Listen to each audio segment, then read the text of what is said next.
Hello friends, welcome to my channel. দেশ এবং দেশের বাইরে থেকে যারা আজকে আমার ভিডিওটি কন্টিনিউ করেছেন প্রত্যেককে gardener tips with Kamal YouTube চ্যানেলে স্বাগতম।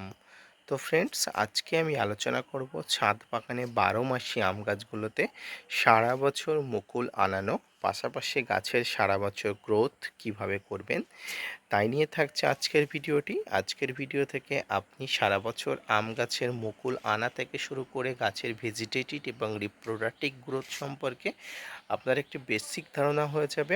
আপনি যদি ছাদ বাগানি হয়ে থাকেন এবং আপনার ছাদ বাগানে যদি 12 মাসই একটি আমের চারা থেকে থাকে, তো আজকের ভিডিওটি আপনার জন্য মনোযোগ সহকারে ধৈর্য নিয়ে দেখতে থাকুন। ছাদ বাগানে আমরা যত ধরনের গাছ সংগ্রহ করি তার মধ্যে সবচেয়ে বেশি আকর্ষিত থাকে আমাদের আম গাছের দিকে। তাই আমরা নানা নামি দামি আমের গাছ আমরা আমাদের সংগ্রহে নিয়ে আসি। আর আজকের ভিডিওর আলোচনার বিষয়বস্তু 12 মাসি আম গাছ। এই 12 মাসি আম গাছ আমাদের ছাদ বাগানে যখন আনা হয় তখন কিন্তু আমাদের চোখে নানা স্বপ্ন থাকে। এই গাছ থেকে আমরা সিজনে অফ সিজনে সারা বছর আমরা ফুল এবং ফল পাবো, এই আশা নিয়ে কিন্তু আমরা মনে নানা রকম আমরা উৎসাহ থাকি। তো ফ্রেন্ডস, এই আশা শুধু করলে হবে না, এই আশাকে সঠিকভাবে রূপদান করার জন্য আপনাকে সঠিকভাবে পরিচর্যা করতে হবে, সঠিক সময়ে সঠিকভাবে খাবার দিতে হবে। যেহেতু একটি 12 মাসি আম গাছ, এই 12 মাসি আম গাছে কিন্তু সারা বছর কম বেশি ফলন আসে। তাই কিন্তু গাছটাকে ফুল এবং ফল আনানোর জন্য উপযুক্ত করে তোলার জন্য কিন্তু গাছটা সঠিক সময়ে খাবার দেওয়া, সঠিক সময়ে সঠিক স্প্রে করা, ফাঙ্গিসাইড এবং কীটনাশক স্প্রে করাটা জরুরি আছে। 12 মাসি আম গাছগুলোতে সারা বছর কম বেশি যখন তখন ফুল এবং ফল আসে। তাই এই গাছগুলোতে কিন্তু সারা বছর কিন্তু কন্টিনিউয়াসলি পরিচর্যা করে যেতে হয়। আপনারা দেখতে পাচ্ছেন কয়েকদিন আগে এই গাছে কিন্তু প্রচুর পরিমাণ মুকুল ছিল এবং সেই মুকুল থেকে মাত্র একটি আম ধরাতে পেরেছি, যদিও আম গাছটির পরিমাণ অনেক ছোট। আপনারা দেখতে পাচ্ছেন সেই মুকুল থেকে একটি মাত্র আম আমি ধরাতে পেরেছি এবং এই আমগুলোর গায়ে একটু দাগ হয়ে গেছে, যদিও আমগুলো একদম কোনো রকমের অসুস্থ নয়। আমের গায়ে প্রথম অবস্থায় দাগ হয়ে গেছিলো, তারপরে আমি এখানে একটি প্রোটেক্টিভ ব্যবস্থা দেওয়ার পরে আমটা ঠিকই আছে।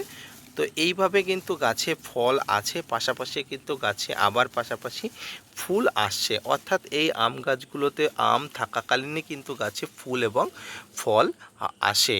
তাই এই যাতে সমস্যাগুলো আপনার না পড়েন, গাছে যাতে প্রচুর পরিমাণ ফল সবসময় থাকে, তার জন্য আপনাকে প্রথম এবং যেটা করতে হবে, দেখুন গাছে এই যে মুকুল আসছে, এই যে মুকুল আসছে, এই মুকুল আসার আগে, অর্থাৎ এই সময় তো মুকুল সবেমাত্র বার হচ্ছে, এই মুকুলটি যখন আসছে তখন আপনাকে প্রথম যেটা করতে হবে সেটি হচ্ছে একটি ভালো মানের ফাঙ্গিসাইড এবং কীটনাশক স্প্রে করতেই হবে। এই ফাঙ্গিসাইড এবং কীটনাশকের মধ্যে সাইপারমেথ্রিন গ্রুপের যে কীটনাশকটি আছে প্রোপেক্স সুপার, এর সঙ্গে সাব ম্যানসা, ব্যাবিস্টিন, রেডোমিন গোল্ড, যে কোনো ধরনের কীটনাশক আপনাকে এবং ফাঙ্গিসাইড আপনাকে স্প্রে করে নিতে হবে।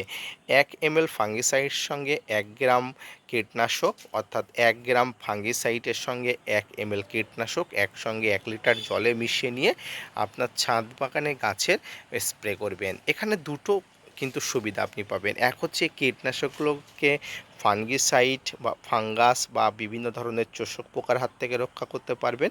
দ্বিতীয়ত গাছের যে কচি পাতা বিভিন্ন ধরনের পাতা কাটা পোকা, বিভিন্ন ধরনের সমস্যা হয়, বিভিন্ন ধরনের পাতা কেটে দেওয়া পোকার সমস্যা হয়, এই সমস্যার হাত থেকে কিন্তু গাছকে মুক্তি দিতে পারবেন।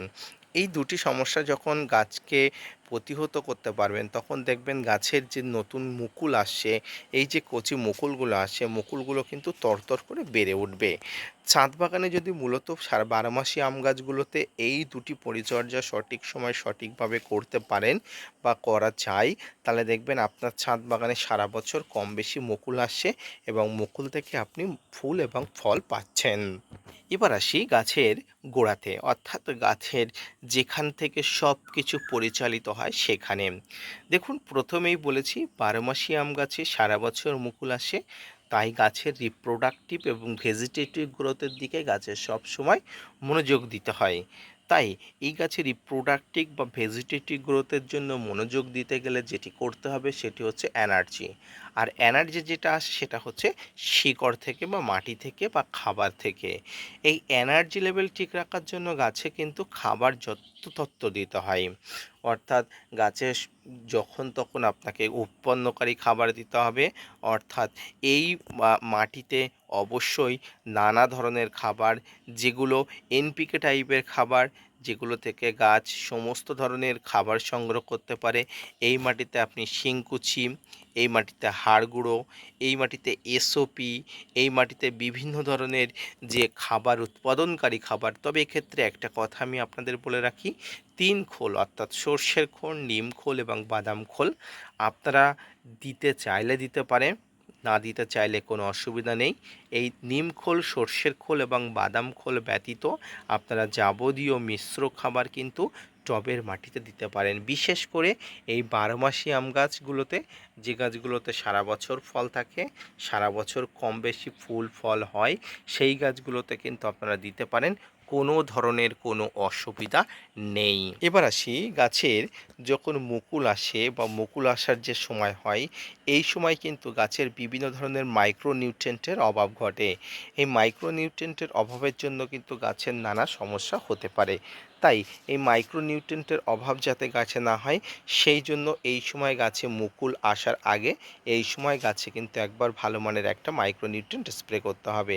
আর এই মাইক্রোনিউট্রিয়েন্টের মধ্যে যেটি অন্যতম, সেটি হচ্ছে বোরন। এই বোরন 1 গ্রাম 1 লিটার জলে নিয়ে অবশ্যই এই ধরনের ফুল ধরা বা মুকুল ধরা গাছে কিন্তু স্প্রে করবেন। তাহলে দেখবেন এই ফুল ঝরে পড়া, ফুল ঝরে পড়ে যাওয়া, কালো হয়ে যাওয়া, গুটি ঝরে পড়ার সমস্যা থেকে অবশ্যই গাছকে দূর হবে। তো ফ্রেন্ডস, এইভাবে ছাদ বাগানের গাছগুলোকে অর্থাৎ সারা বছর 12 মাসি আম গাছগুলোকে কিন্তু ঠিক করা যায়। পাশাপাশি যে ফলগুলো ধরে আছে আপনারা তো আগেই দেখলেন, এইখানে যে ফলগুলো ধরে আছে, এই ফলগুলোকে সঠিকভাবে কিন্তু পুষ্টি এবং খাবার দেওয়ার জন্য কিন্তু আপনাকে যথেষ্ট পরিমাণ খাবার, কীটনাশক, ফাঙ্গিসাইড দিতে হবে। আমি প্রথমেই বলেছি এই আমটি কিন্তু একদম ফ্রেশ, গাছে কিন্তু প্রচুর পরিমাণ ফাঙ্গাস লেগেছিল এবং ফাঙ্গাস লাগার কারণে কিন্তু সমস্যা হয়েছিল, কিন্তু আমটি কোনো ধরনের কোনো হার্মফুল অবস্থার মধ্যে নেই, একদম ঠিক আছে। জাস্ট গায়ের রঙটা একটু বিকৃত হয়ে গেছে, কিন্তু আমটা যে কোনো ধরনের কোনো নষ্ট হয়ে গেছে এরকম কোনো ব্যাপার নেই। যদিও প্রথম একটি আম, সেই জন্য কিন্তু আমটা খুব আশা করে রেখে দিয়েছিলাম। তো যাই হোক, এইভাবে কিন্তু সারা বছর আপনি আপনার গাছে আম ধরাতে পারেন সামান্য অল্প পরিচর্যাতেই। তো ফ্রেন্ডস, আজকের ভিডিও থেকে আপনারা জানতে পারলেন 12 মাসি আম গাছের পরিচর্যা, মুকুল থেকে শুরু করে আমের পরিচর্যা কী করে করবেন, পাশাপাশি 12 মাসি আম গাছগুলোতে কীভাবে পরিচর্যা করলে আপনার ছাদ বাগানে আমগুলো সুস্থ সবলভাবে থাকবে, পাশাপাশি গুটি থেকে কিভাবে আম পাবেন। তো আজকের ভিডিও থেকে আপনারা যে বিষয় জানতে পারলেন, সেই সম্পর্কিত যদি আপনারা অবশ্যই স্যাটিসফাইড হয়ে থাকেন, অবশ্যই ভিডিওটি লাইক করবেন, চ্যানেলটি সাবস্ক্রাইব করে পাশে থাকবেন। 12 মাসি আম গাছ সম্পর্কিত অন্য কোনো তথ্য জানার থাকলে অবশ্যই কমেন্টস করবেন। পাশাপাশি আমার হোয়াটসঅ্যাপ গ্রুপ আছে, অবশ্যই আপনারা জয়েন হয়ে আপনাদের যাবতীয় সমস্যার কথা জানাতে পারেন। ধন্যবাদ।